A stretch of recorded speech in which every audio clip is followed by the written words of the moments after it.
Welcome back to this second part of our discussion this afternoon. And the second part is on the UN Trade Digitalization Index, potential extensions and a way forward. Some of you may know that this index was first launched in 2024, and it really builds on much of the data that we have in the global survey.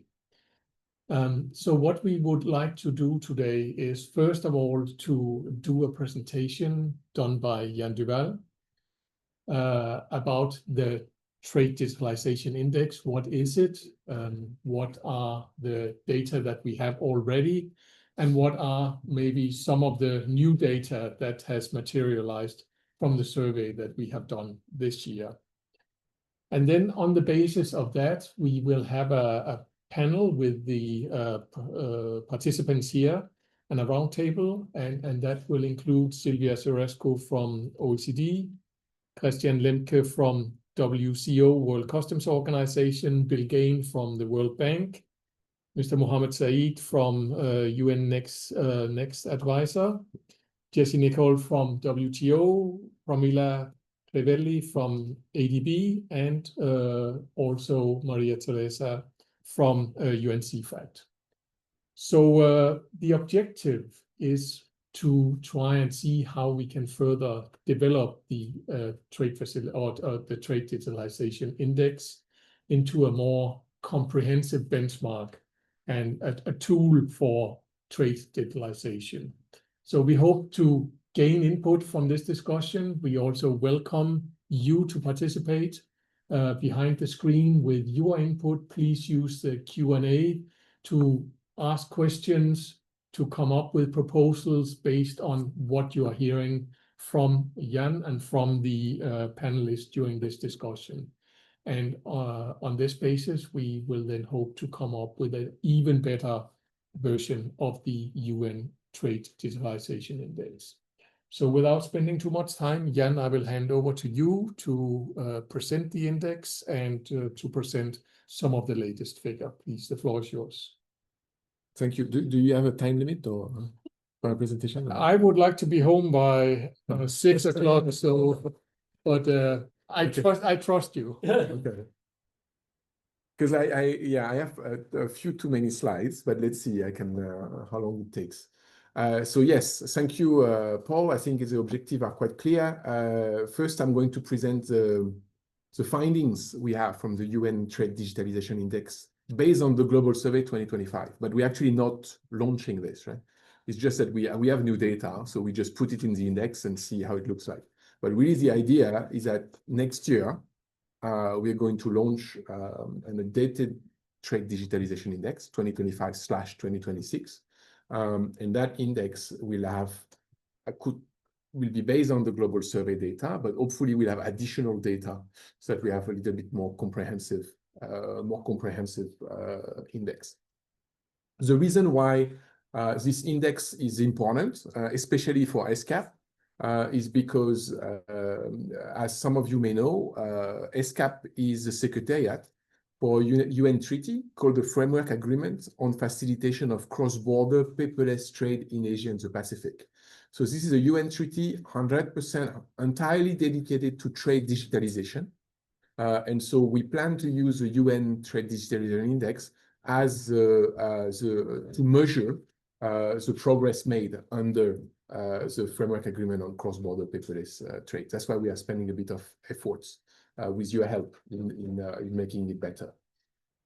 So once I present the global survey, the result from the UN TDIs, and I will very initially talk about a few potential way forwards for the TDI, and then after that we'll hopefully hear from the panelists all your great suggestions.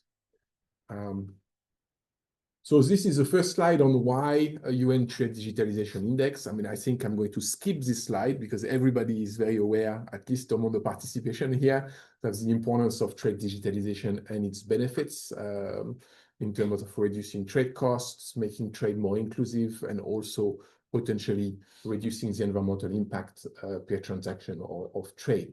So I'm moving on to just showing what is the Trade Digitalization Index as of 2024. So that Trade Digitalization Index was launched actually during the WTO OECD Aid for Trade Global Review last year. And it is based on survey data from 2023, the UNTF survey data 2023. It includes 15 digital trade measures. So essentially what we did is we took all the measures in the surveys related to paperless trade and cross-border paperless trade, and we put this in a separate index, really to focus on the extent of implementation of trade digitalization. And those measures, we have a very simple method. We just look at the implementation rate of all those measures, and then we equally weight the measures. So we say, essentially, we have the assumption that all the measures in the index are equally important, right? So this is also something to think about. So here is the list of measures. So this corresponds to the list of paperless trade and cross-border paperless trade measures that we have in the UN Global Survey on Trade Facilitation.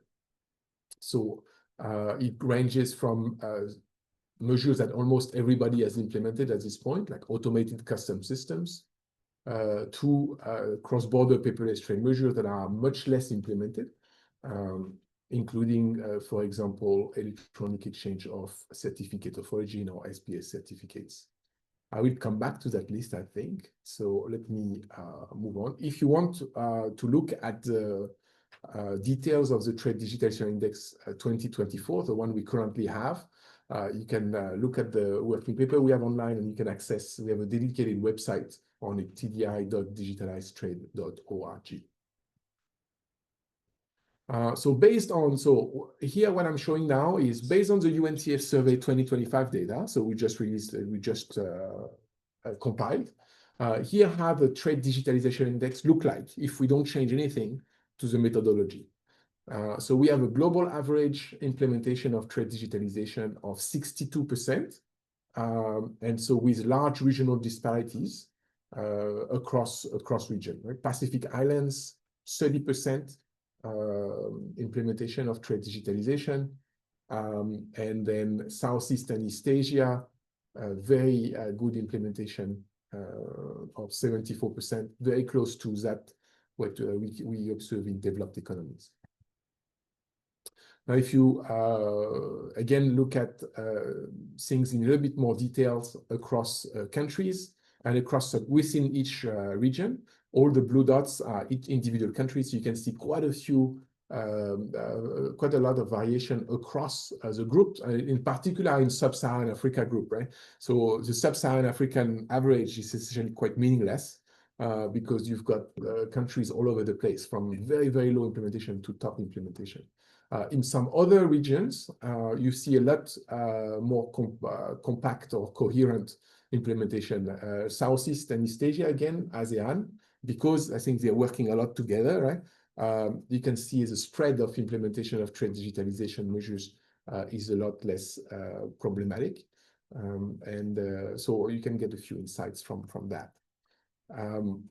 Then now, if you look at the evolution of the trade digitalization implementation between 2021 and 2025, so the good news is we see progress in all the regions, in fact, and very significant progress. What I think is quite interesting is that although Southeast and East Asia is doing well and was doing well, it's still doing doing better, and it's keep improving.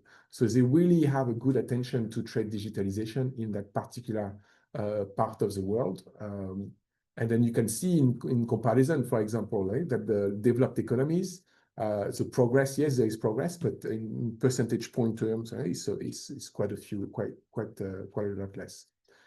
Pacific Islands, although they come from behind, also see quite a lot of progress on trade digitalization.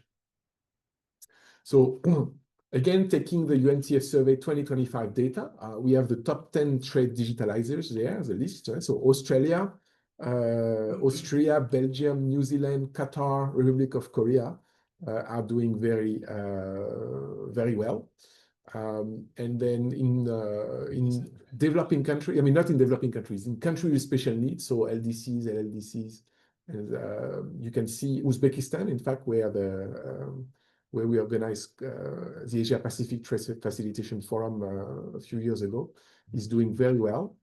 And then the countries that are making the most progress, regardless of where they start from, right, include Bolivia, Cameroon, Iraq, Latvia, Oman, Togo, and Trinidad and Tobago, right? So just to give an idea of where things stands according to the UNTF survey, the 2025 data. Now, if you look at implementation of paperless trade measures, so this is like the first set of measures that we have in the Trade Digitalization Index. Essentially, I mean, automated custom system, as I was mentioning, is implemented everywhere, if not fully at all border points. I mean, it's widely available. The most common or the most popular measure everybody wants to look at and know about is single window. So electronic single window system is implemented, well implemented in more than 30% of the countries, and partially implemented now to or fully implemented in almost 70% of the countries, right?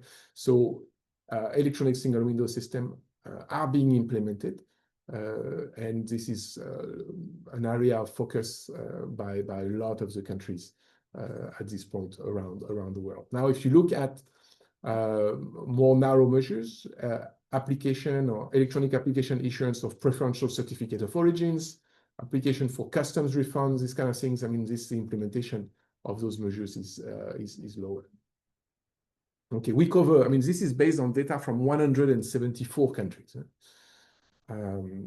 Now, if you look at cross-border paperless trade, so cross-border paperless trade, again, much more difficult to achieve. I think if this wasn't clear earlier, the difference between paperless trade and cross-border paperless trade is that paperless trade is electronic exchange of data and documents within the countries. For example, the trader submitting declaration electronically to its customs authorities. Cross-border paperless trade is electronic exchange of data and documents across countries. That's much more difficult to achieve. And so for this reason, implementation of cross-border paperless trade is at 49% only. And then you can see full implementation of most measures is below 20%, right? A lot of efforts have been done on legal framework development. Right? A lot of countries are trying to issue to make their electronic transaction legal framework more complete. Like one of the model laws, for example, that is very popular and getting a lot of attention. It's not very popular in the sense that nobody, I mean, not too many accession to it or no many implementation, but that is being talked a lot about, let's say, right? Is the model law on electronic transferable records, right? MLETR, which is my good friend Luca Castellani is help draft, right?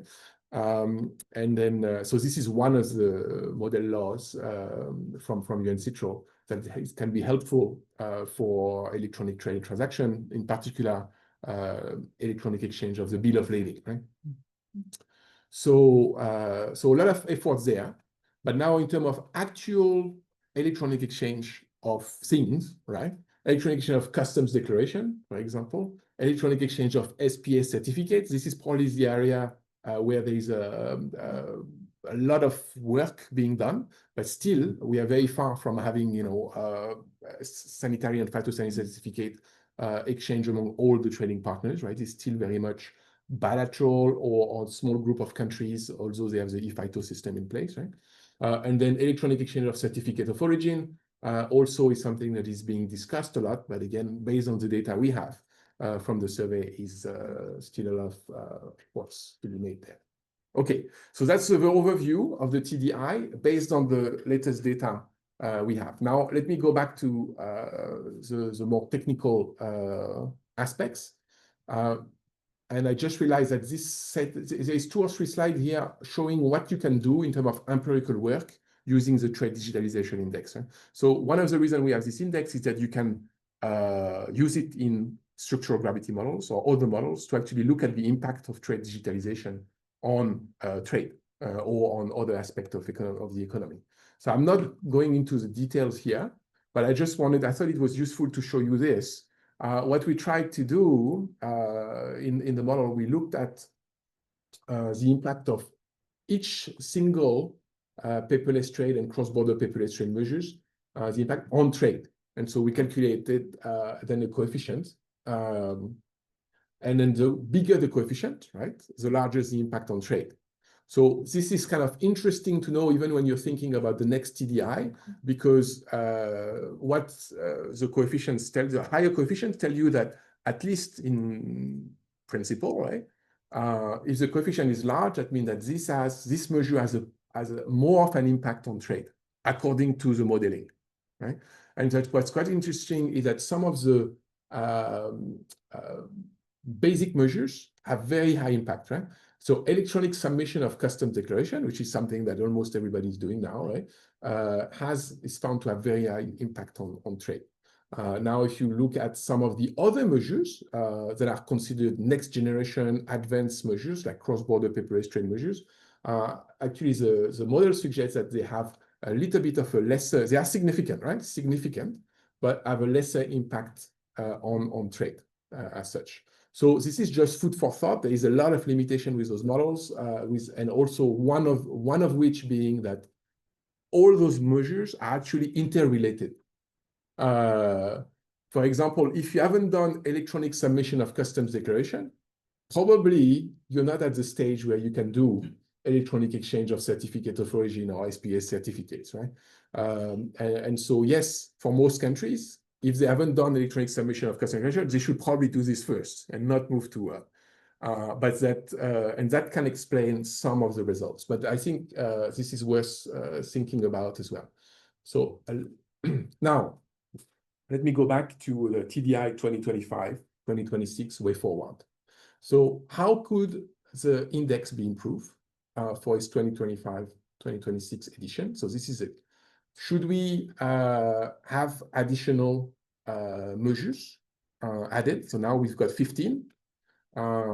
Or should we change the weight of the measures? Is it okay to say that all the measures are equally important? I mean, this is the easy way to go because as soon as you start putting weights, I mean, you can argue forever, right?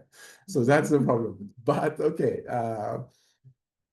is there any other available secondary data sources? So, I mean, for example, other surveys, other initiatives that are being done where there have some focus or some small component on trade digitalization. And can we take that stuff and then combine it with what we have from the UN survey, paperless trade and cross-border, and make a better index, right? So this is some of the questions we have. And then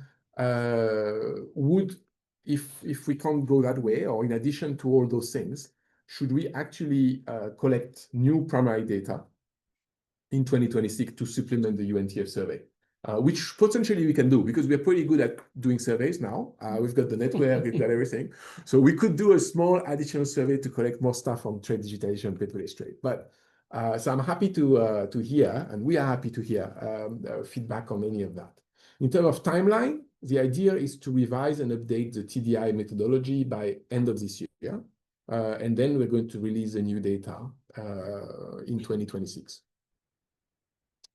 If we, let me elaborate just a little bit on that, on the way forward I mentioned. So what about adding measures from the UNTF survey? Within the UNTF survey right now, we took the paperless trade measures and the cross-border paperless trade measures, put them together. But actually, if we look at the survey, there are other trade digitalization related measures that are in the survey. For example, in the agricultural trade facilitation component of the survey, we have a specific measure on electronic application and issuance of SPS certificates. Right? In the trade facilitation for e-commerce component, this is a new part of the survey we added, right, just this year. We have electronic submission of custom declaration by postal operators and express carriers. So we already have the data for those actually. And then we also have in the e-commerce facilitation component, we have legal framework to facilitate cross-border e-commerce that is there as well. And then from the green trade facilitation, we have the e-CITES, electronic CITES application insurance exchange. So to what extent do we want those measures to be incorporated into Trade Digitalization Index? And again, should they have the same weight as the other measures, right? So those are some of the questions. One possibility is to add new measures. And so I don't necessarily think the measures that are there are the most relevant, right? So I'm not going to go into detail. So this is very purely illustrative. If you think of a trade digitalization measure that you think is very important and should be part of the survey, I think this is what we want to hear about that. The only one I think in the list that I'm quite keen about is actually participation in trade agreements with digital trade provisions. And one is because we have the data for this.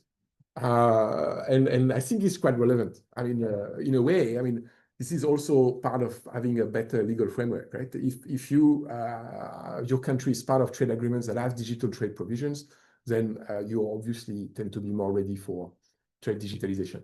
And so that gives me a segue to Tina, right? So Tina is a trade intelligence and negotiation advisor.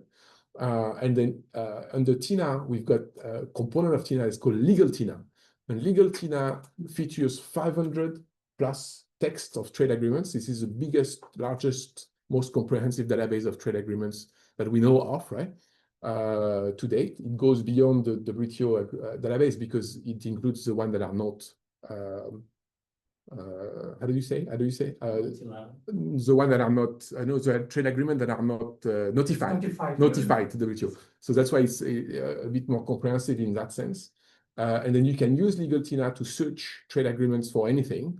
So if you're interested, for example, in artificial intelligence, right? You can type artificial intelligence, and it will tell you all the agreements that have artificial intelligence in them, and will tell you which provisions and show you the exact provisions that talks about artificial intelligence in the agreement. So based on that Legal Tina, I think we can easily calculate some kind of indicator of digital trade provision in trade agreements. Okay, a little bit more on the potential way forward. So if we integrate the existing, some of the measures that we discussed last two slides, this is the way the next trade digitalization index could look like, with component on digital infrastructure and system, component on electronic document submission and issuance, a component on digital payment systems, on cross-border data exchange, on the legal and regulatory framework, and on trade facilitation support tools, right? Again, this is very illustrative, but just food for thoughts. We're not going to make any decisions today. I mean, we have another 2 months to actually think about this. And that was my last slide. So I leave it at this. Thank you very much. Great, thank you very much, Jan, and maybe you can put very informative. Yeah, maybe we can put the first row of questions up on the screen here, yeah, so that we have them as a reference point. Just another household issue. We will make the presentations available on our website, so also those that are attending here virtually can get access to the presentation. So we will follow up on that. I think in the last session, Anders mentioned that what we want to facilitate is exchange of goods, not exchange of paper.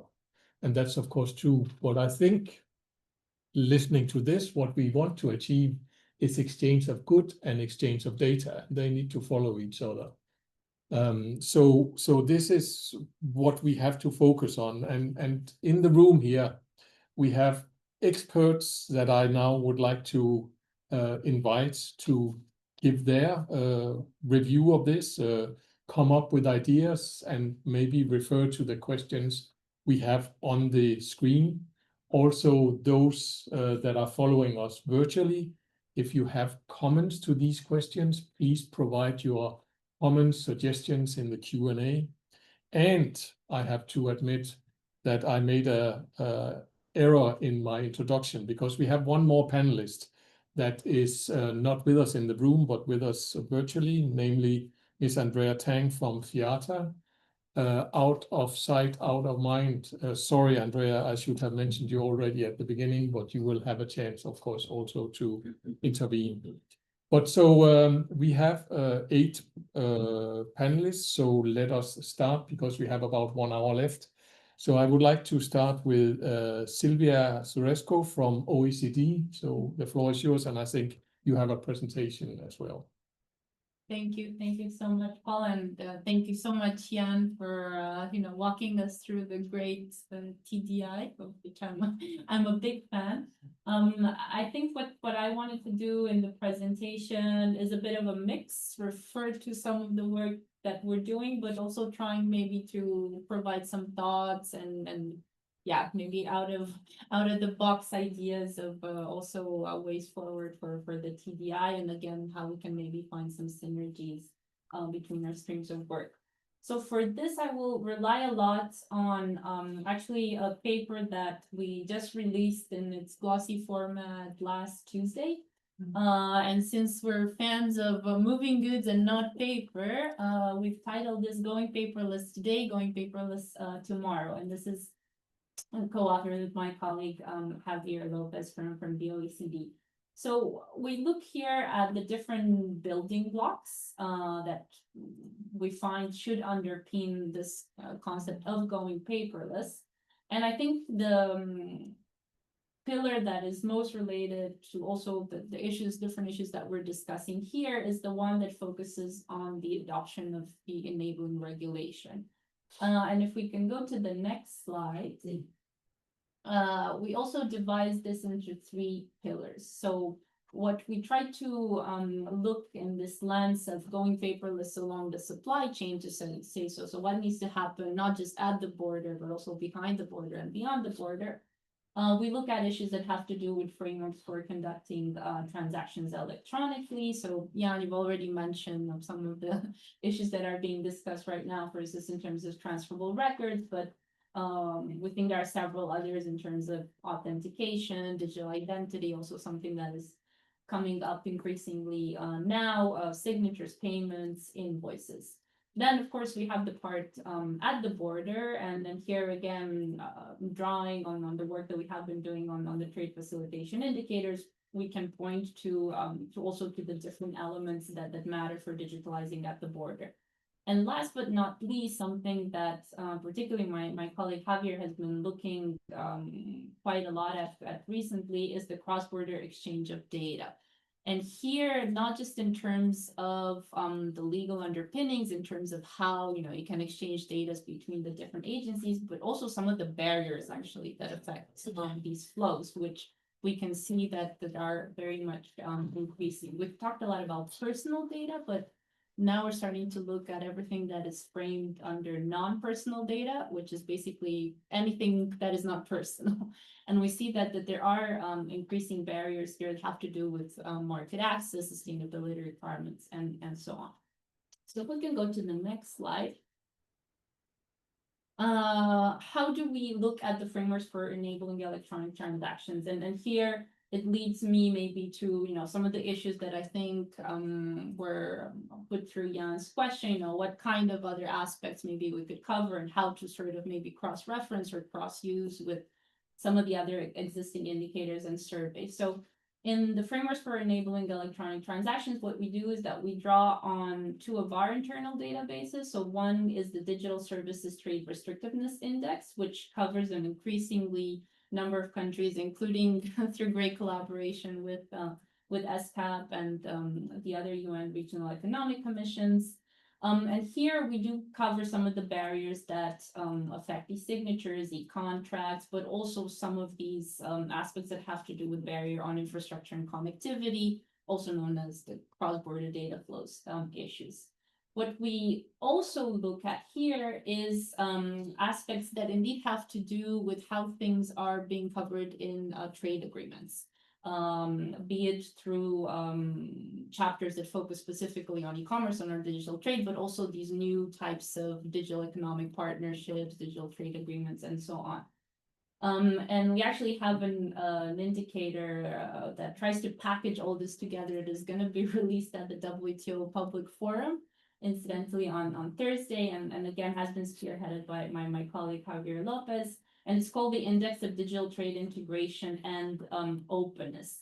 We'll definitely look more into TINA. What we have been using so far is the TAPED database from the University of Lausanne, because that already basically provides a categorization of the provisions. So whether something is not covered, whether it is included, but perhaps not in under binding commitments, or whether those commitments are made mandatory. So that allows us already with a categorization that we can then translate for our own scoring within the Indigo.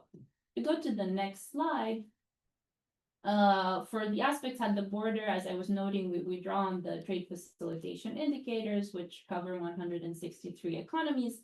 And here where I was thinking we could maybe find those synergies is that I think you have a lot of issues in the TDI that we unfortunately did not capture so far. And I think that mostly relate to the different documents aspects, which are really important. I mean, you were mentioning a lot on the origin, on the SPS, on the letter of credit and so on. So those are issues that unfortunately are not disaggregating that much, but I think what perhaps we could fit in more is the issues around the cross-border exchange of data as it relates to customs and other agencies. And that is on the domestic side, but also cross-border between trading partners. And here, well, that is obviously important for also risk management issues for authorized operators and many other aspects. One aspect that we've been grappling with, and I was already alluding to this in the last session, is how we can gather more information on the implementation and practice on this issue. So I think we're doing a good job in managing to capture whether countries have frameworks for pre-arrival processing, for digital single windows, and so on. But we know much less in practice how many transactions are covered. We know that perhaps, if you want to trade to a specific port or to a specific border post, if you send that information in advance, it may not be easily processed in the same way. And I think that these are issues that we're struggling with. And the same in risk management, for instance, we maybe do not know that much for a wide range of economies, how that is implemented in practice.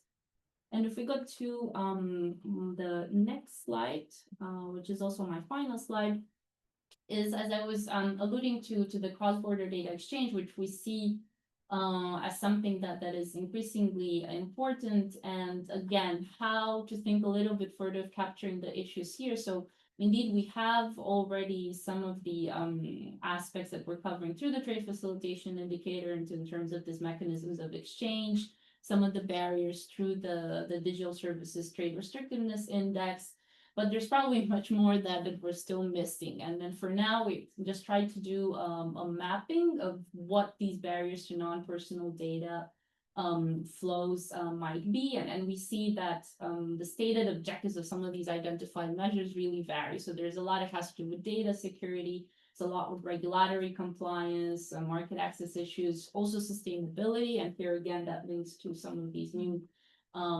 regulatory upcoming legislation and so on. And also private sector data sharing and reuse. So again, to think that, of course, it's important to have those mechanisms to exchange between the agencies, but there might be also those barriers that matter. And how can we find this balance between including these in one indicator that might be able to reflect these issues? So I'll stop here and definitely looking forward to hearing to the other parts. Thank you so much. Thank you very much, Sylvia. A lot of interesting work already and a lot of interesting ideas. I think when I hear this, I'm also thinking, and actually there are some questions also on the Q&A. I mean, many of the countries that we see in the trade facilitation survey that maybe need to further upgrade and enhance are developing countries. And in many of these countries, large part of the traders are MSMEs. And so I think this is definitely something we also have to have in mind when we are discussing this and seeing how we can further enhance their opportunity to participate in this, and also to the digitalization of trade measures. But thank you very much for this. And I think this is food for thought. Gathering information in practice is definitely something that is important as well. And I'm thinking could we use some of those structures that we have in, for instance, in the trade facilitation agreement, such as the NTFCs? Could we use them more efficiently to get some of this data? Having said that, we turn over to the next, Christian Lemke from World Customs Organization. And Christian, I think you'll have a presentation as well. We will put it on the screen. Exactly, and you already showed. Not sure if you can hear me properly from here online. Just shout. You can also move up. You can, yeah. I think if you move right here, it should be okay. I know it depends because it's. I'm not sure, maybe some online participants can give feedback if I'm clear and loud. Yeah, we will see it here if you are Yeah, not loud then enough. complain for sure if I'm not loud at all. So because the microphone is here. I think it's here because it's Really? all my. So let's try. This one. Thank you so much for the invitation and giving us a chance to present from the WCO side. So I was thinking what to present. I don't have specific recommendations for the improvement of instruments, but it was very insightful. Thanks so much, Jan, for sharing this. And we have something similar in place. Just recently, it's the first version. We published it last year. And we call it the WCO Performance Measurement Mechanism. What is WCO? Just very brief, because not everybody might know us. We are the only intergovernmental organization, independent organization with 186 customs administration, which are our members, and they're responsible for 98% of the world trade. And we have a huge network of customs administration, and it's very clear that we also want to have something to measure the impact of our instruments and also to measure the performance of our customs administration. So next slide, please. So the WCO Performance Measurement Mechanism, or PMM, outlines a methodology for assessing the efficiency and effectiveness of all customs competence structured around 4 dimensions of customs performance. So it's not only related to digital trade, but I will show you later 2 KPIs which are specifically for paperless trade. The 4 performance dimensions are further broken down into specific expected outcomes with the corresponding key performance indicator, or KPIs. The PMM also aims at measuring the application of our WCO instruments and tools that have a major impact on the corresponding expected outcomes under the PMM. The PMM is also met in relation to sustainable development goals of the United Nations. The first version of the PMM includes only a limited set of 23 expected outcomes with the corresponding KPIs. The assessment itself, it's voluntary, so it's up to members if they want to provide the data. We set up a digital platform where they can provide this. So we try to make it very easy, not sharing Excel sheets or online files. We have a specific platform for this. The peer review, there's also peer review in place. So it's not only self-assessment, but we have also peer review within the customs community to acknowledge or to check the figures. The peer review will be conducted only if members requested it after the self-assessment stage. However, the completion of the peer review should be necessary for a thorough performance evaluation, of course. It will enable the WCO to ensure data quality and to provide evidence-based technical assistance and capacity building support. So we also use it to identify the need for capacity building among our members. Next slide, please. All data in the first cycle of the PMM and consequently being reflected in the report, which refers to data for the year 2022. The KPI results disclosed in this reports are aggregated statistics at group level by region, income, geography, and the type of administration, rather than at the member level. If there's only one member in the group, the KPI result is shown only when the KPI's disclosure policy permits public disclosure. When the disclosure policy of the KPI is at the WCO level, union level or country national level, group level results with only one member are removed from the report. For the quantitative KPIs, analyzed are based on their global average. For qualitative KPI calculate on the basis of binary answers, which is, for example, yes or no. Results are more likely to be swayed towards higher values. The median value is used for the analysis. Next slide. So we have, I brought you two KPIs. We have, as I mentioned, based on electronic, based on electronic declarations in this case. So the KPI of the rates of electronic declaration measures, which you have also in your survey as well. It shows the percentage of declarations, import, export, transit, and cargo, submitted electronically through the single window. This is an important KPI, indicating the rate of utilization of customs procedures and the degree of adoption of paperless trade. So we have, in total, we have the response is 53, and the results for this KPI are, as you can see, relatively high, with a global average of 98.1%. I saw a similar figure in your slides as well, which indicates a high level of adoption of electronic declarations across all regions and groupings, with limited application of paper form customs procedures. This KPI also had a high percentage of responses, with only 9 of 62 countries leaving a blank. So, as I said, it's not mandatory to fill out all the information, but 53 responded to this specific KPI. In terms of the WCO region, the results indicate that West and Central Africa was the only WCO region with an overall score below the average. So this could try more capacity building in this region as well. Then we have, I brought you a second KPI related to digital trade. Next slide, please. Data science, sorry, so you made it already. The KPI on data standardization, this KPI tracks the percentage of customs declaration having undergone a process of data standardization through adoption.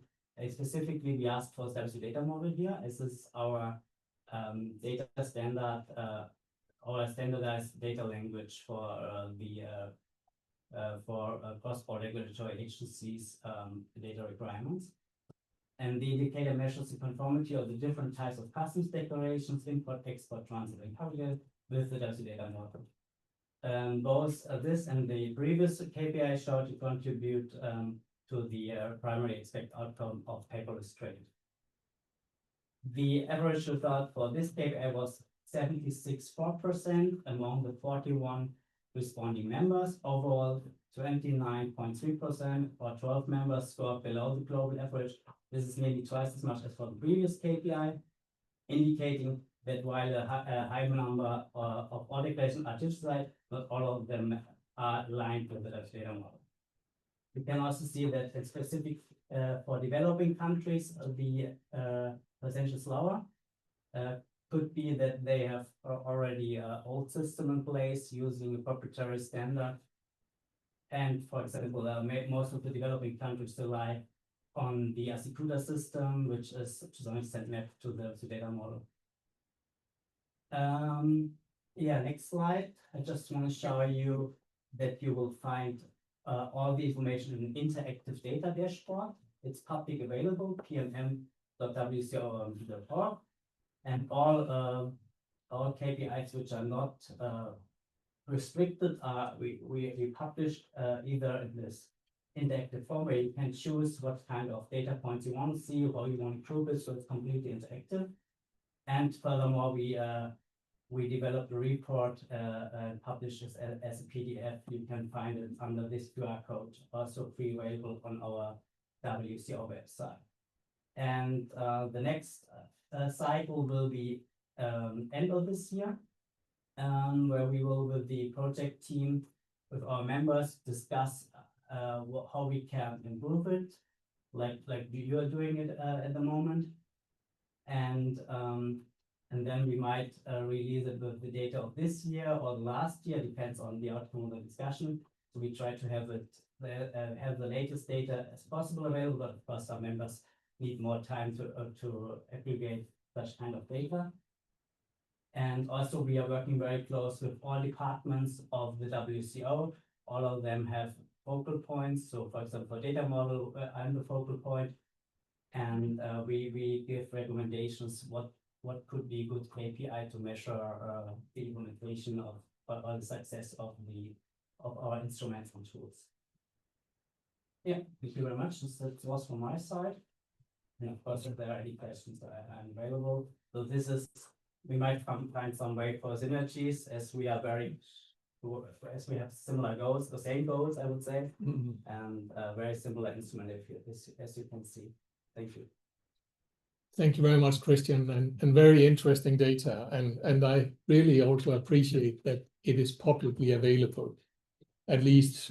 And of course, this is consolidated data, so it is not as sensitive, but just in the Ashikuda system that UNCTAD is deploying in many countries, we see that a lot of these performance management data are quite sensitive and quite often not data that customs authorities are very keen on sharing, either with other public authorities or private authorities. But I think this is really interesting.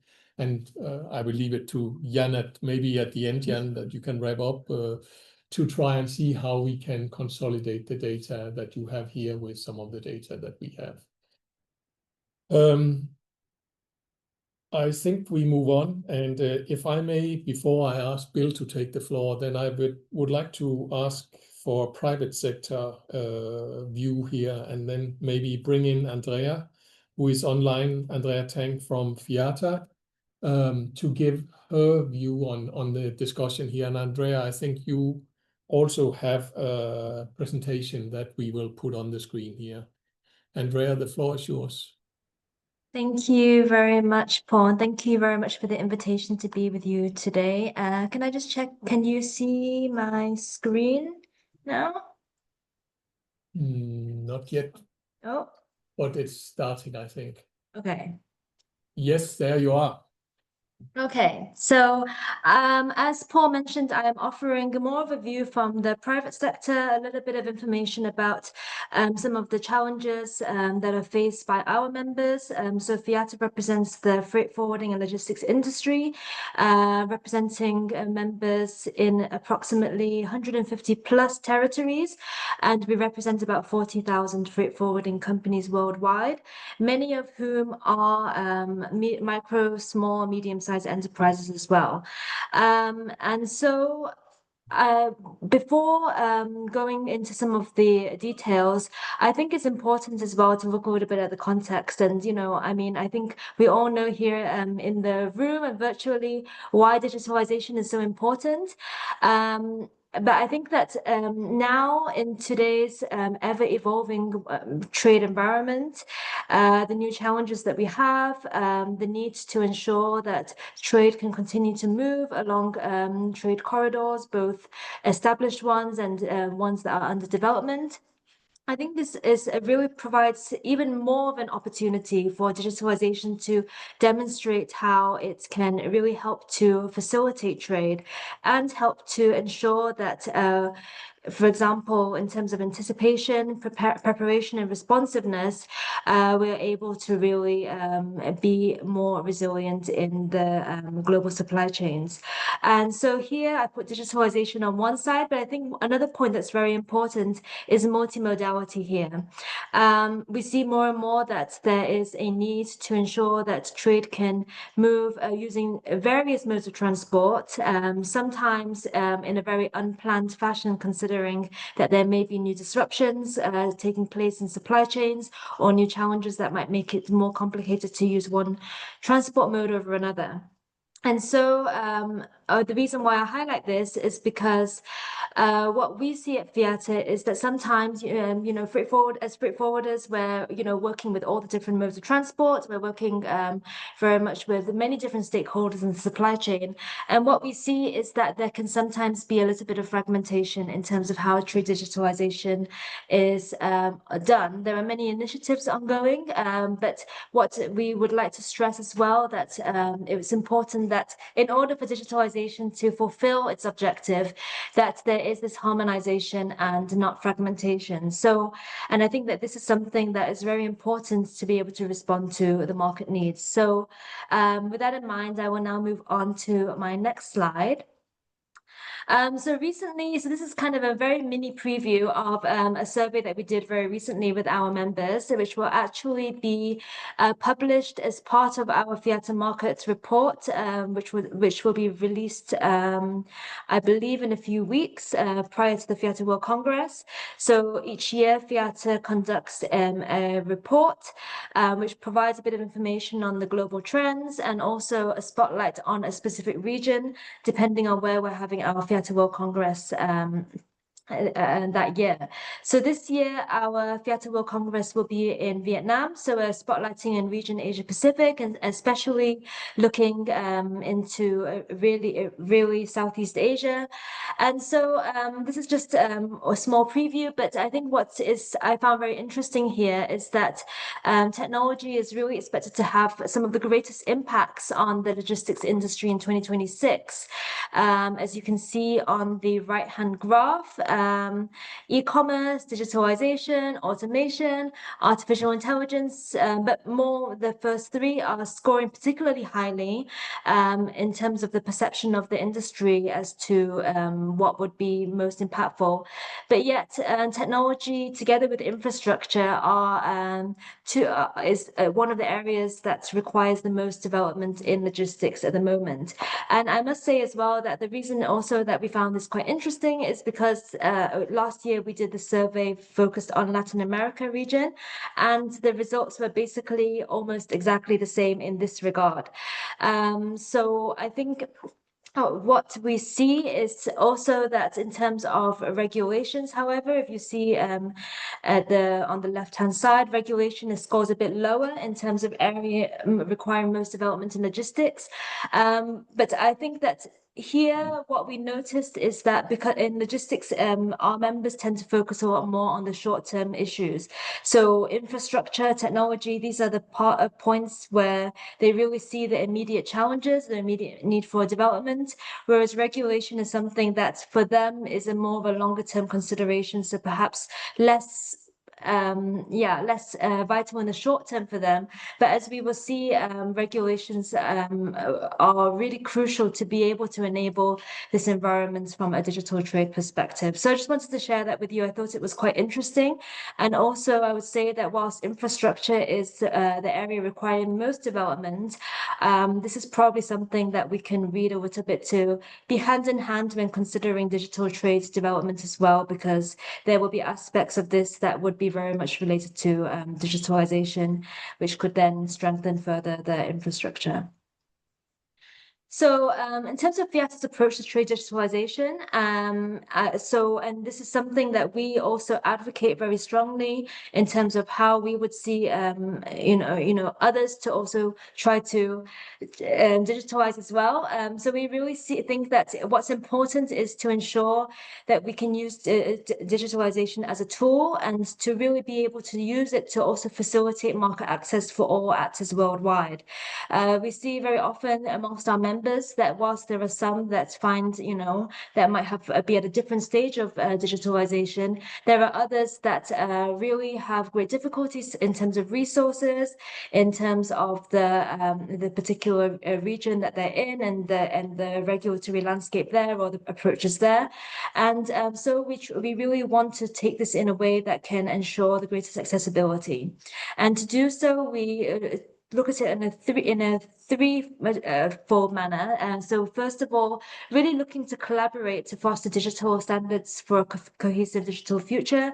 So with that, again, as mentioned earlier in my introduction, we see it very important that all actors are involved across the supply chain to be able to work towards more harmonized digital standards. And we also work to map digital data standards for technical interoperability. So we do so, for example, with the UN CFACT reference standard, but also working at the moment with the WCO to try and look at how we can build a customs compatible API for our particular solution, which is the FIATA electronic bill of lading.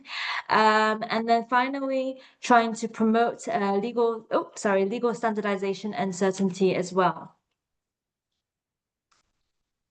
So in terms of some of the benefits that we see for digitalizing trade documents and digital trade generally, so I share these examples really looking at the electronic FIATA bill of lading. I didn't want to take up too much of your time in the discussion, so I refrained from adding more slides to explain how the electronic FIATA bill of lading works. But I think for these purposes, it's probably just useful to show how we've seen it be able to facilitate more streamlined verification and processing of cargo, also being able to ensure greater visibility and being able to aid customs compliance. So the FIATA electronic FIATA multimodal bill of lading is really a solution that we've created to digitalize the paper version that we have, and it relies on a secure system and digital identities to ensure that those that interact with the documents the data can be sure that it is trusted, that it is something that can be relied on, and also we work to ensure that it is interoperable with other digital initiatives and digital systems, so that the data can be then transmitted to, for example, customs, to other supply chain stakeholders, and so forth. So what we see is that digitalization can really provide greater security. It can provide trusted first-hand information on the cargo, origin, destination, and parties. And I know that there were some indicators on the TDI regarding the more customs-related compliance aspects, and some of the aspects that need to be submitted in advance. And I think this is something that is also very important when we look at this trade digitalization, to consider how we can use it to really aid regulatory compliance as well. Also, the ability to adapt to environments where paper is still required is something that remains crucial. Mostly because in many instances we have seen that whilst, and I thought it was quite interesting actually, looking at the level of implementation for some of the countries in terms of the various indicators, because what we have seen is that whilst there are some countries that are of course very much ahead in terms of implementation, there are many that are either having implemented it on paper, but not necessarily having implemented it in practice. And I think this is something where, for example, there's perhaps a need for greater coordination at both in terms of the various government agencies, or in terms of the mindset. And I think here change management, which is probably something very difficult to be able to measure, is something that we've seen time and time again to be a very key challenge, simply because whilst the infrastructure for digitalization might be there's still the general reluctance or mistrust regarding digital processes. So here we've seen that with for FIATA side, the fact that we have the EFBL able to adapt to environments where paper is still required, it remains important, but of course we would like it to be at some point fully digital. We see also that digital identities and networks of trust are key to being able to ensure that we can have this trust and verification of the data. And I will also go into a bit more information about that afterwards.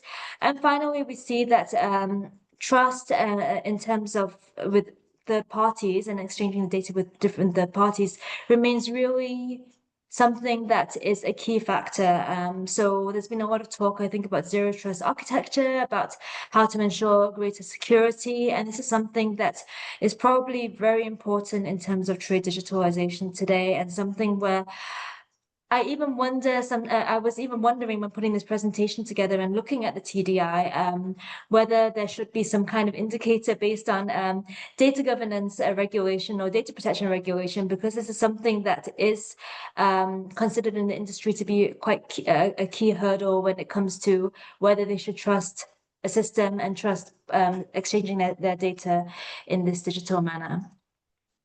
And, do you think you can wrap up in about a minute or something like that?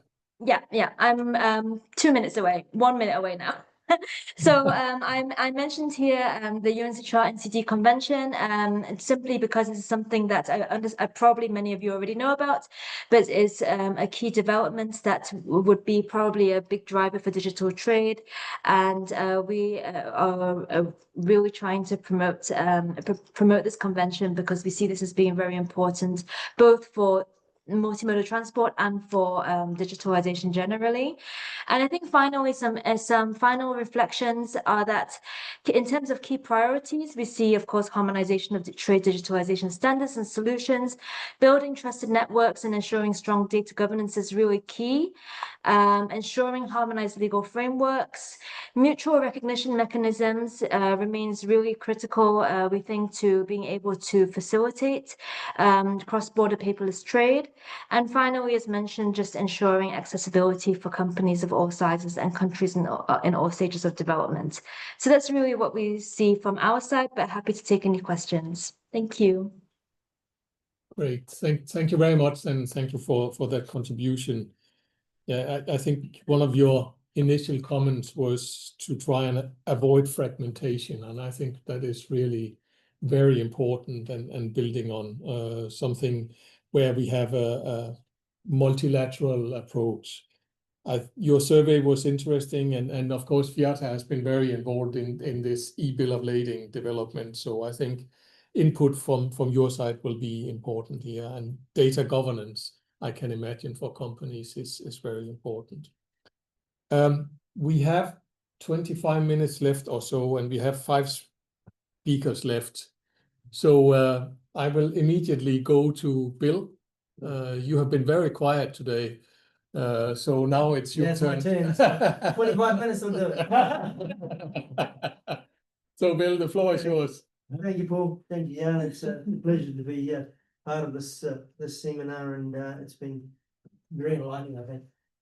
For those that don't know me, my name is Bill Gain, and I lead the Trade Facilitation, Customs Reform and Border Management work in the World Bank, based in Washington, D.C. And spend most of my life in Geneva. Because it's the center of the world, right? So again, very pleased to be here. And digitalization is really important. Digitalization is very important. And a few kind of opening comments, and then I'll get to some recommendations that I've been thinking about during the session, mostly today. But preparation is key for digitalization. You just don't take a system and turn it on. And in the World Bank, we do a lot of work around digitalization, trade facilitation agreement, single window, little systems, big systems, all sorts of systems, from trade, but also in many other thematic areas, finance and, all sorts of stuff, transport, roads, etc. And what is common, I think, in any digitalization project is really that preparation and diagnostic and baseline, and looking at opening your digitalization through global standards. So the WCO data model is critical. The UNECE standards are absolutely critical, so that everybody's on the same page and no one's locked to a particular system. If you can, and this is where I think, as the group is going, and it's really pleased to see that ASI 5.0 is going to be anything to ASI. It doesn't matter what it's going to be, and it's going to be open source. And those are the principles that are really important. And then connecting it at the country level through the National Trade Facilitation Committees. So you have that whole of government approach. It's not about customs any longer. And I'm a customs guy. It's about taking everybody together. And one of the things that we saw during COVID was the emergence of ministries that were just not visible before, particularly the Ministry of Health, right? And so I think, again, it's that whole government approach. The digitalization is not just for the customs declaration processing system. And so starting with that baseline, but having digitalization is fine, but if no one's using it, it's not fine. And so what's the uptake? That's what's really key. You know, and I see a lot of these surveys and we see 98%, 100%, maybe not, right? You know, so that's again, you know, something that we need to find a way to triangulate the surveys. You know, and you know, we had a building survey once in the World Bank, and you know, it had problems. And we no longer have it, but we have to be ready, and I can talk a bit about what that's going to look like, the digitalization shortly. But again, you know, it was survey based, and a lot of the surveys could be improved. The answers could have been improved, and you know, the action taken on the answers, you know, could have been improved if there'd been some triangulation and validation on the ground. So baseline's key. Track use over time, I think, is key. You know, what's the use and percentage of each of those documents that has been digitalized? It's very easy to say that you have a customs declaration, but you know, does it really matter that your refunds are electronic at the moment? Probably not, right? But what's critical is to get that key document, which is the declaration, and then the supporting documents digitized, but not with paper, without paper. And we still see nearly in every country, in a developing country, not everyone, but in many countries, whenever they automate the paper. I mean, and that's where the preparation is key, because you have to be very sure that you have implemented a digitalization of the process without the paper. And you know, it's about the data elements, it's not about the PDFs. And so again, I think there's still a lot of work to be done around that. You know, and measure the agency integration and the workflow quality. It's, you know, not just customs, it's the other government agencies, you know, quarantine, biosecurity, SPS agencies are critical, and they need to be, I think, in the first rollout, not the last rollout. So that's, you know, and when you're measuring, you know, really you need to look at the 3 dimensions. You know, does it kind of work for the government agency? Does it work for the private sector? And is the policy in place to ensure that the private sector feel it? And that's, you know, where we heard from ICC, we heard from FIATA. It's very clear they're not feeling it every week. So there needs to be a follow-up. And I think to follow up, you know, it's really important to use what's out there, and the Trade Facilitation Agreement, heard from Jesse, is far from fully implemented. And, you know, we see that on the ground. And, you know, we have, you know, up to 70 projects on the ground around trade facilitation, and particularly the agreement. And it's very clear that, you know, they've said that they'll implement by, you know, January 2025, and now everybody thinks it's done because they didn't, under Article 16.4, come back and say that their progress is 0. And so again, the data, we've got to really look at what the data says and try and find a way to triangulate that data to get the right capacity building support program in place. A couple of examples, you know, of the sequencing, which is important. Fiji, I like to talk about. I come from the Pacific, but the Pacific Islands is as we saw, one of the lowest regions, 30% implementation of digitalization. And it's about, you know, looking at sequencing of activities and reform programs to build reform on reform. And so we helped Fiji, you know, automate their manifest and improved, you know, significantly the time for clearance of food and SPS and plant products particularly, because they weren't seeing what there was to see before they could automate the manifest. And this has led to their, you know, their vision on single window. So we're about to embark on an ambitious $100 million program to build the single window in 6 Pacific Islands. It was approved by our board last week. So we'll see that 30% hopefully improve over the next couple of years quite quickly. And we're working with OTAG and the ESCAP team to put that solution in place. But again, it's the preparation is key, the digitalization gap analysis and roadmaps, blueprints, whatever you want to call them, but through the governance of the National Trade Facilitation Committee to make sure that all stakeholders are at the table. we've heard a little bit about cybersecurity, and I think that's one of the really important areas. And you'll see in the upcoming next single window online training course that Jan and I are developing. There's a nice module around cybersecurity, and I think that'll be really useful. As we heard from the private sector, that's one of the important components that will drive the acceptance of digitalization and drive the uptake and the use of it, and the trust in those systems, which is also absolutely critical. So yeah, let's say look at recommendations for the index. One would be cybersecurity. I put something in there about that so we can measure it over time and see where the gaps might be, and that can really drive the capacity building. I think use the trade facilitation agreement framework as a way to triangulate what you're getting from your survey and what you're doing with Geneva, and I think that makes sense. And then of course all of the surveys that OECD are doing. I really like TFI. I think it tells a really good story.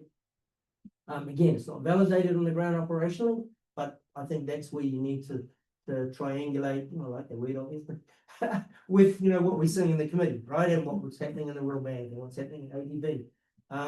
Because that's where the actual on the ground experience and reporting is coming. And maybe through the committee you can ask for more detailed reporting about certain measures that can then feed back to everybody else. Because you have the people in the room, and you have the NHB organisations that are providing their support in the room. So again, I think there's some potential there. Gender, we can do more on gender. We talked a lot and heard a lot about gender today, but I think some of it was more about entrepreneurs and small scale traders as opposed to at the firm level. We have an instrument that measures constraints faced by women-owned, led or managed firms. And 4 common issues that we've seen come out of that instrument, which we've run in about 15 countries, is women traders have less access to information, less access to benefits like the AEO program or the AO program under the PFA, less opportunity to participate in the National Trade Facilitation Committees, and less opportunity to understand test procedures and be involved in the writing of that policy, because it's just the policy response. And we're trying to do more work around that. On weightings, I think you need to look at maybe, what's real time and what's not real time. What can be looked at, perhaps later out of those 15 measures, and maybe weight the real time measures higher than those. Like I mentioned before, electronic, application of refunds, not that important, right? Because it's going to happen later anyway. But having automation and customs declaration, exchange of data, etc., is really more important and more critical. And data, you need to look at what's low risk and what's high risk. There's a lot of international kind of principles around sharing information that might have an adverse effect. So that's high risk, but low risk, you can sanitize information and exchange, what's being imported and exported, the mirror data and all that stuff. It's really useful for analytical work. And so there's no reason for that, not to be followed through on. I think that's probably about all I've got. If you've got time and you want me to talk about BREADY, let me know. We have no time. We would love to hear more from you, Bill, but not today. The BREADY is our new doing business. Yeah. It's under piloting. It's going to have digitization around it, as well as many other things. We still hope that it'll be useful, but it's not going to be the same as what we thought it might. But again, what you were saying, triangulate data from various sources. It can also be very important in that respect. Yeah. It'll be. And I think the cybersecurity question came out clearly also what you said. And then this issue about real time is the weight of the various measures that we are having in here. Should it be the same? I think that's an important issue to also consider in the future for us. Okay. Now we have heard from the World Bank. Maybe we can move to one of the regional banks. So maybe I could ask Pramila Trivelli from the Asian Development Bank to intervene. And right now we have 11 minutes and we still have 4 speakers. I'm not saying that you should cut down your presentation, but maybe try to compress it as much as possible. Okay, so Pramila, the floor is yours. Thank you very much for inviting me. Well, I hope people can hear me. Do my best to speak out. So, yeah, I'll cut for presentation simply because I think many things that I was about to say have been already said, and I would echo much more of what the word has already said and earlier presenters. So I'll go quickly, but I wanted to, well, this, I think I'll just keep it directly. Go straight to some maybe specific suggestions and discussing more specifically on the index itself. Well, for now it's difficult because it's just there is a missing, you should divide it by 15, but I will further explain. But what I'm more curious about is about the stakeholders sampling and how exactly it works, because I understand that you have government, but also private sector, and then you lump them together. And I was actually curious to know if you can also report data by stakeholders, because I suppose that you have, I don't know how you're sampling the companies, or if you're just looking at business associations, and how these are the answers will be consistent with the authorities side, and looking them together might be a little bit tricky. So that's something I wanted to know about, if the sample is randomized. And do you look at exporting firms? Do you look at, firms trading domestically? What are the shares? I mean, these are issues that are important when you run a survey to make sure that the data and something is represented. Yeah, very, very quickly on this, because just to avoid confusion, right? This is considered to be a fact-based survey, not so there is no sample. We just we consult experts, think what is this measure implemented or not, right?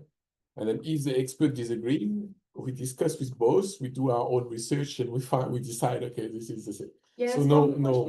Select the expert, basically. Yeah. No. So a lot of it is based on our own research, right? Desk research.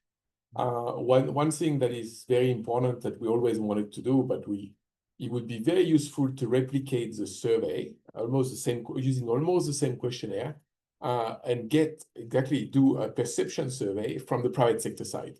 Oh. Because right now, what we have in the survey, the result, you can say this is more government side, because it's all validated by government. So problem is doing the private sector side costs a lot of money we don't have.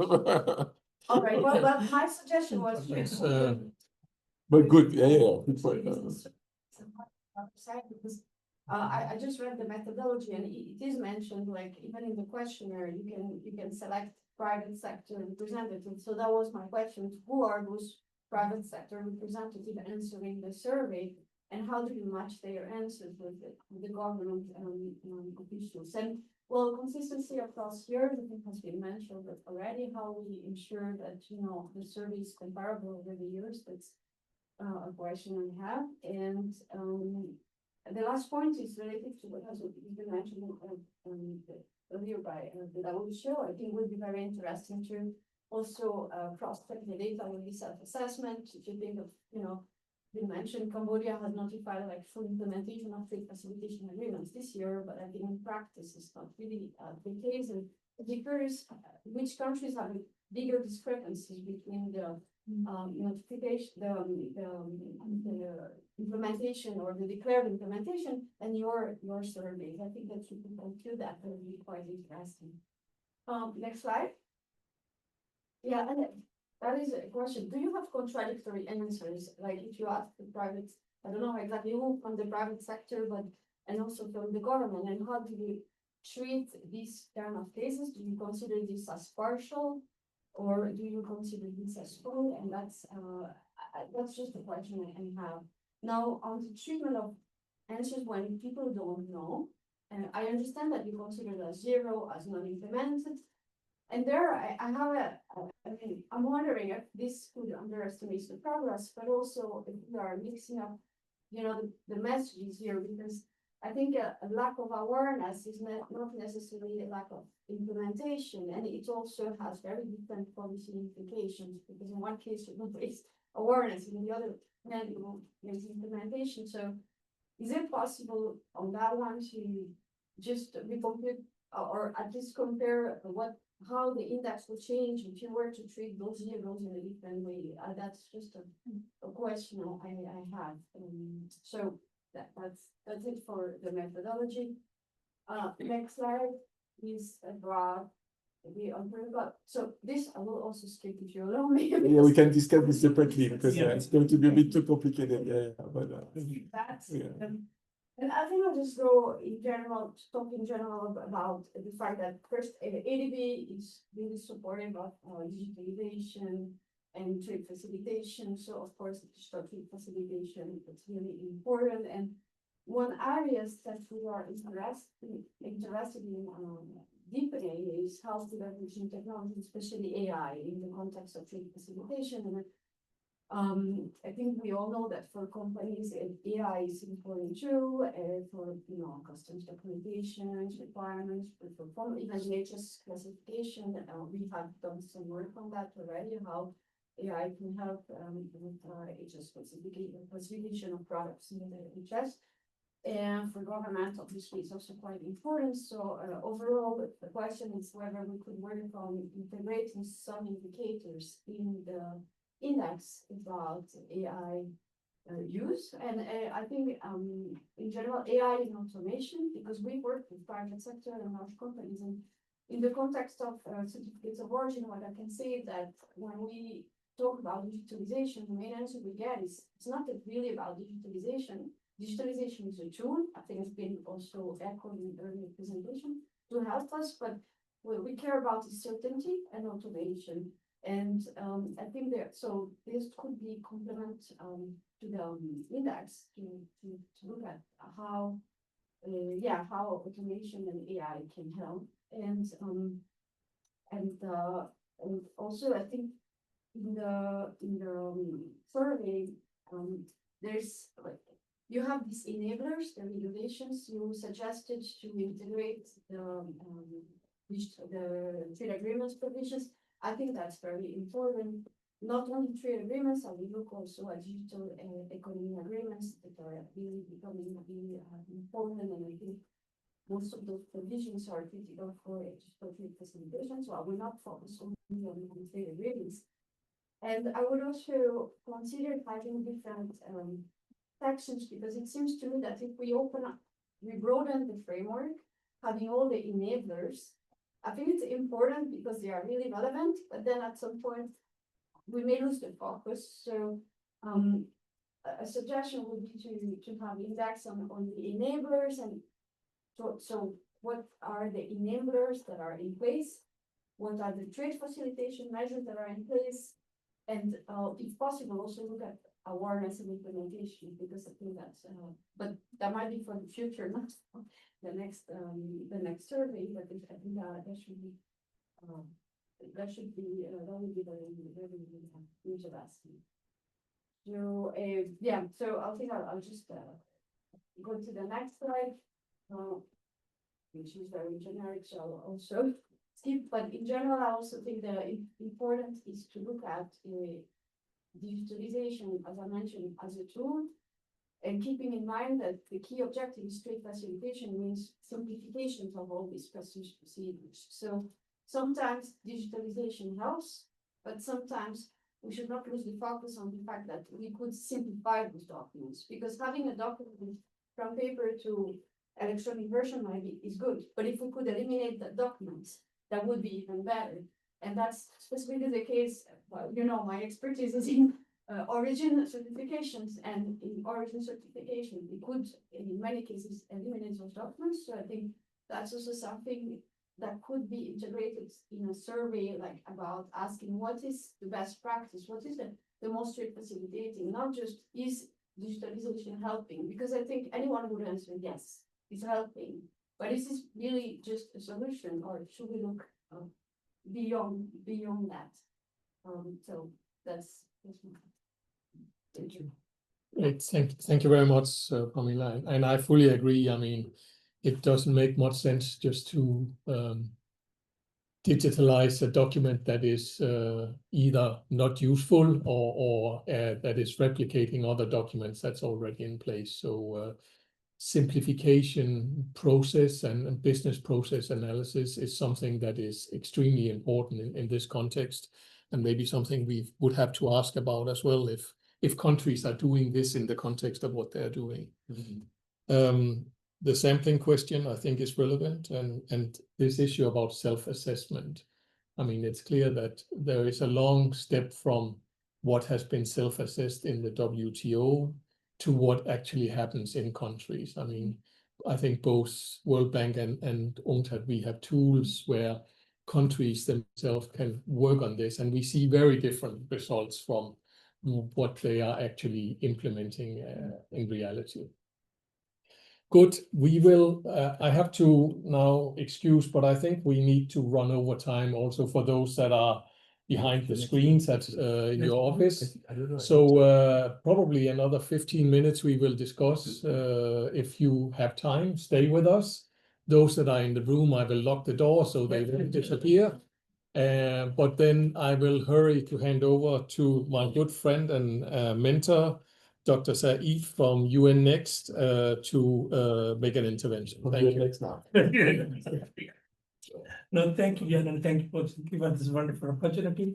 I'm really happy that through this invitation I could be in the company of the friends and colleagues and talking about a subject which has been, how should I say, heartbeat of my professional journey over the decades. Straight to the presentation, Jan, wonderful presentation. I will not comment much, but it's very incredibly timely. These 15 measures which you have selected and thoughtfully, I think, split into cross-borders and cross-border paperless trade and paperless trade. This and your presentation and different graphs, I will say there is a story beyond the numbers. When I see that global average is around 62%, but there is significant variations amongst different regions and within the regions also. At the same time, and especially for those who are probably in more need, like LDCs, LLDCs, and the states. And interestingly enough, that all regions, without any exceptions, are moving forward. So they are making progress.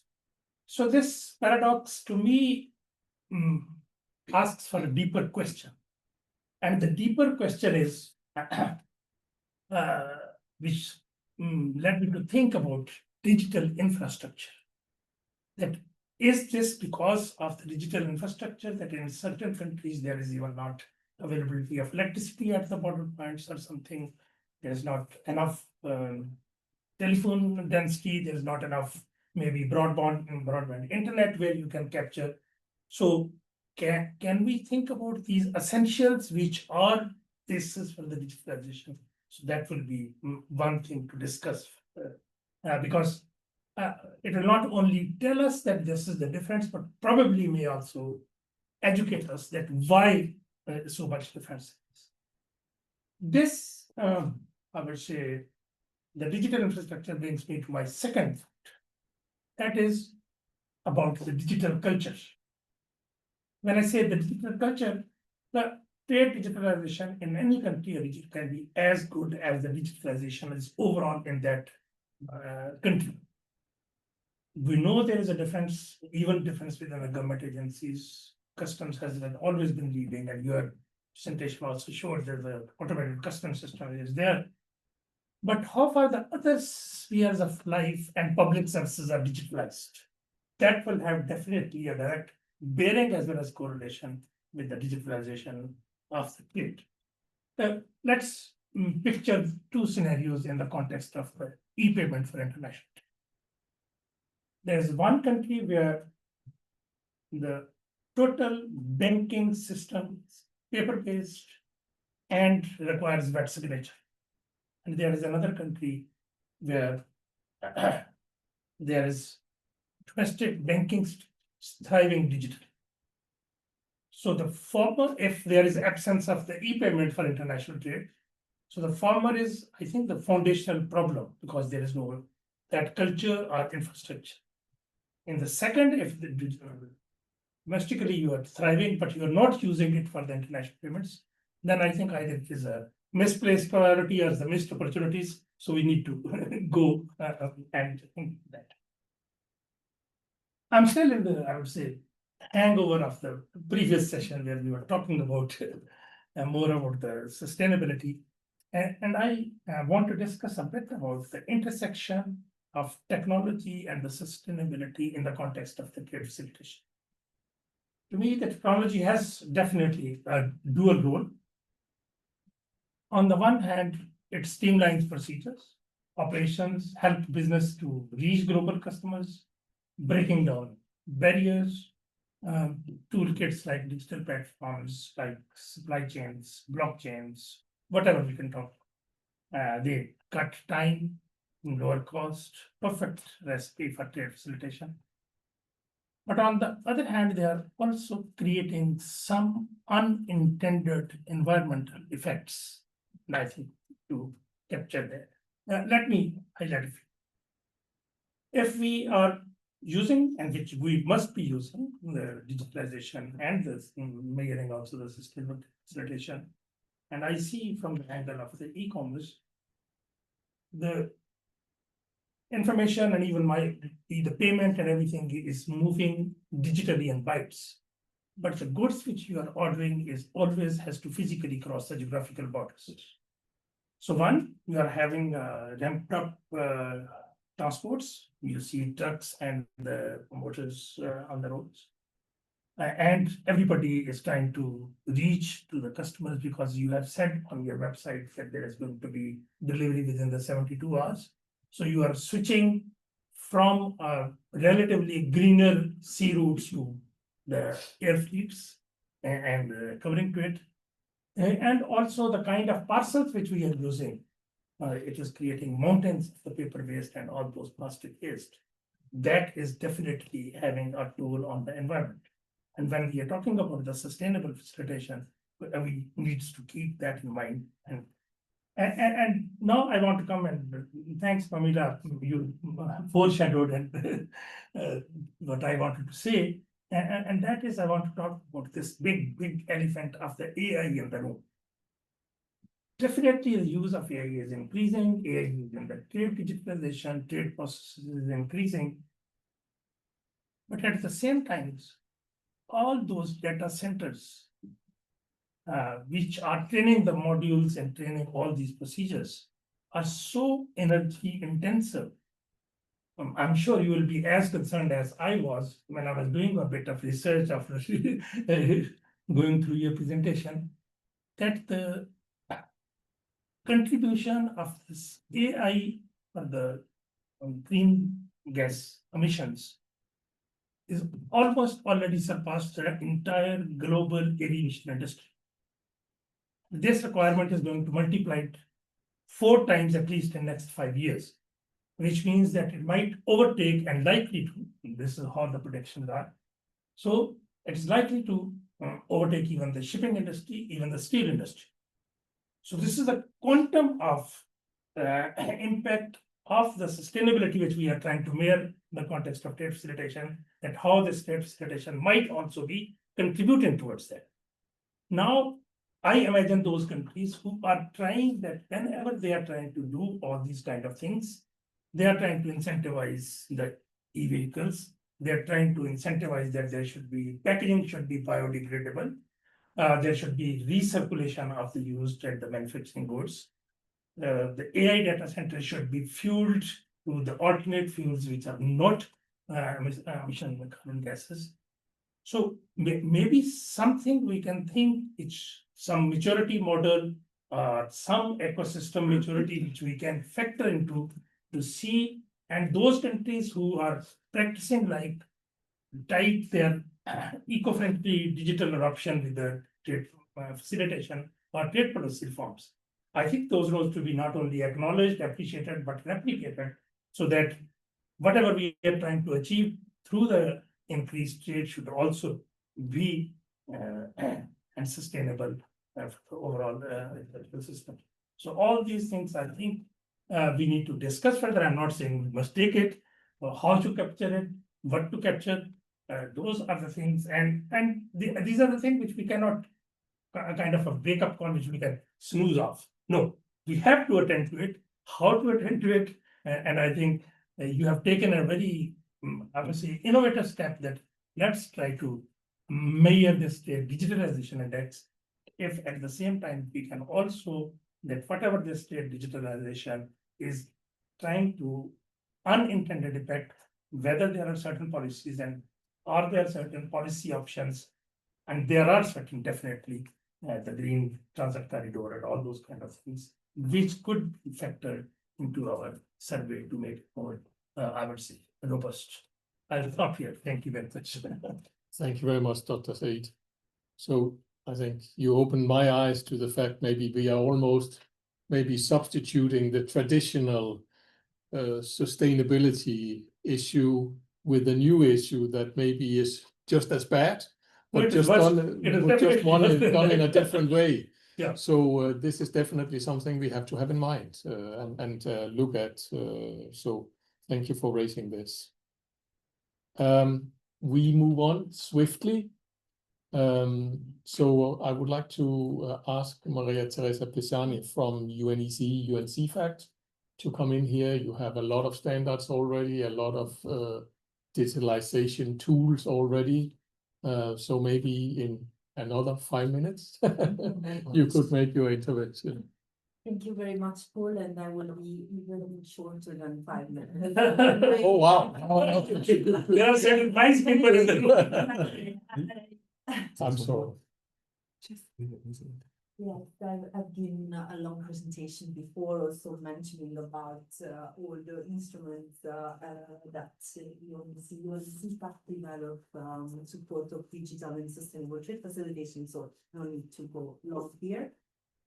So just perhaps re-emphasizing the few points that have been shared by other panelists. I think the TDI, which is a very important instrument, actually in support of countries in the identification of gaps, what needs to be improved, how to direct legal assistance and capacity building.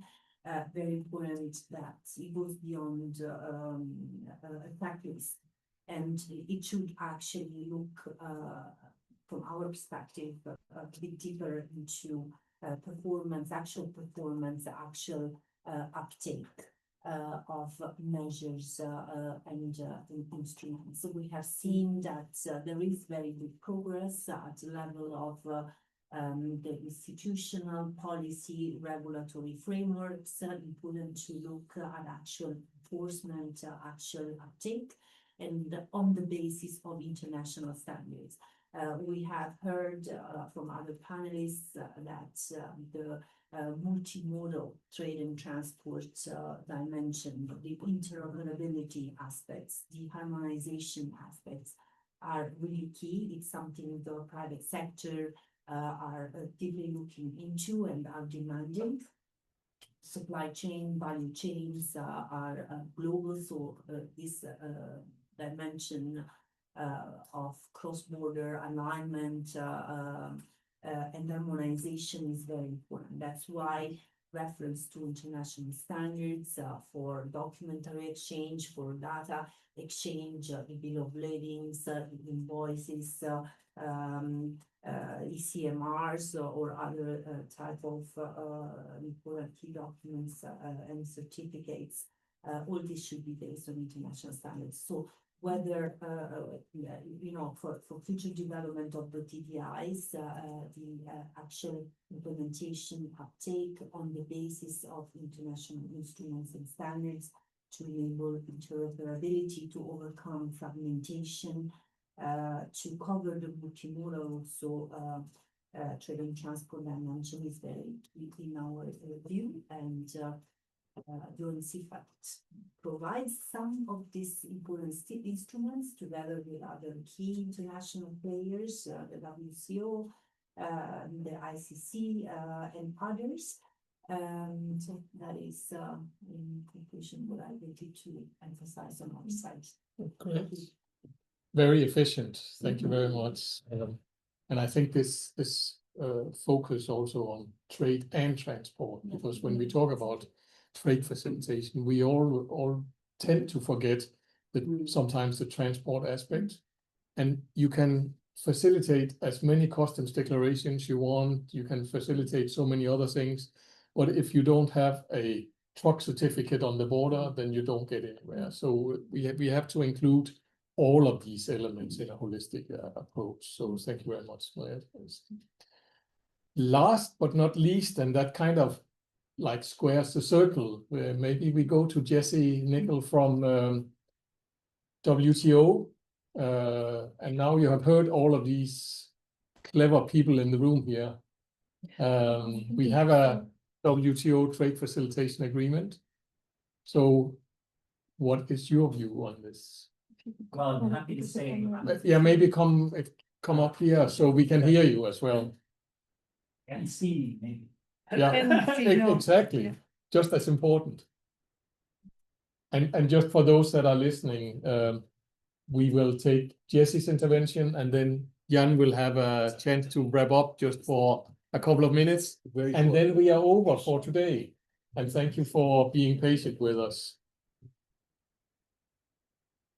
Jesse, the floor is yours. Oh, well, thank you, Paul. And really, I think given the timing here, I'm not going to take more than a couple minutes. And maybe I can just focus on one aspect and really sort of drill down into this difference between paperless trade and cross-border exchanges, cross-border paperless trade. Because, you know, it really seems to me that if we think about a sort of legal framework consisting of both hard law and soft law, we're pretty good on paperless trade. Yes, there's still improvements to be made in terms of those frameworks. But just, you know, looking around the room, let's talk about single window, for instance. And everybody who in this room contributes to that. We have UN CFACT recommendations. You know, we have the TFA agreement. We have the e-commerce agreement, which has a provision on single window interoperability. We have all the work that World Bank and UNCTAD does, and UNCTAD through CPTA or through your roadmap on how to develop a single window. So, you know, when it comes down to looking at some of the paperless trade provisions, there's a fairly good foundation. I guess my question is, do we have a similar foundation in the context of cross-border exchange? And here I'd mention the CPTA agreement because that obviously is a good effort at trying to establish some of those rules. So, you know, what are the reasons for that? Now, a lot of people have been talking about the challenges. And in fact, the TFA facility, they were looking at issues of interoperability and data exchange in Latin America. And I was looking at this report this morning, and all of the variables that have been discussed in this room are evident, right? There's questions of infrastructure. There's questions of, you know, intergovernmental coordination. There's interoperability. There's confidentiality. How do you deal with issues of data use and protection? There's aligning practices with business needs. So there's a lot of challenges, particularly in that space on cross-border exchanges. But then I have this now additional concern that Jan's data introduced, which is this question of whether, you know, that there's a lower impact, potentially, a lower impact on trade from some of these cross-border provisions. So the question is, I guess, you know, sort of how do you make the case for it? And part of it is you can't make a case unless there's a foundation, unless you have a good case to make. So maybe two elements that relate to the TDI work. I mean, one is I very much appreciate those two first variables on cross-border paperless that really go to the laws and regulations, because I think in the absence of multilateral rules, notwithstanding efforts in CPTA and elsewhere, it may be from national frameworks that we start to get those ideas, that we start to see some convergence. So I'm very happy those variables are. I'm very interested in looking at them. And I liked the cautionary word that we heard earlier about don't discount the regulatory framework from the private sector, because Sometimes the private sector views that as long-term, and we want to, they may be more focused on shorter-term objectives. The legal framework is very important. And maybe we need to start by looking at national projects and see where that convergence can come from. Secondly, I think individual case studies, examples, if that can be included. I know in the UN Global Survey, there's this page that has a number of examples. And I think if you want to make the case for cross-border paperless trade, it has to be evident that there are those benefits, that it can be achieved, and that those benefits will result. And there's a number, interestingly, in the committee's experience, in the WTO committee's experience, we've heard a lot of those cases in the transit area. So we've heard about Togo talking about its SIGNAT system. Mozambique has been working on single window interoperability and digitalizing some of the certificates and dealing with the border questions. We had Laos last year. The Lao Republic referred to its use of the ASEAN customs transit system. So my suggestion would be, together with this data that we're and looking at some of these indicators of what the impact may be on trade, it'd be very nice to kind of supplement that, and shall I say, triangulate with actual examples that we can pull from national experiences. So that's it. Did I go less than fair? No, thank you very much, Jesse. Thank you for that valuable input as well. And I will not try to sum up this. I will leave that to Jan. I can do 1 minute. Yeah. 1 minute sum up. Yeah, I mean, so first, big thank you, because I think it was very useful, at least for when we have to start developing the TDI. I mean, we get very different perspective, more technical ones, right? Which I appreciate a lot. I mean, less more broader one, like more cultural, digital culture, right? Which I think is actually relevant. And I'm thinking that we should probably look at the innovation index. There is of what is this organization? WIPO? We just issued. I think WIPO. ITU, whatever. They just issued innovation. So actually, this could be a good measure. So I heard about data standardization several times, right? Both WCO and UNEC. I'm not surprised, but cybersecurity, I think very important. I heard, real time versus batch type digitalization. I mean, I think it's relevant. AI. Hopefully, we're actually going to do a joint something together, right, on AI together. So I support the AI extension of the thank you, EDB already. Environmental aspect, I think important. I have a lot of things to say on this, because I think there is a bit of misunderstanding also on the type of AI, right? Generative AI is one type of AI. There is a lot of other AI that are not energy intensive, right? But people completely misunderstand some of that. But yes, that's good. So that's all. I mean, I'm just giving keywords of some of the things I think are useful. We can take on board. And then one very specific recommendation on e-custom refunds, not important.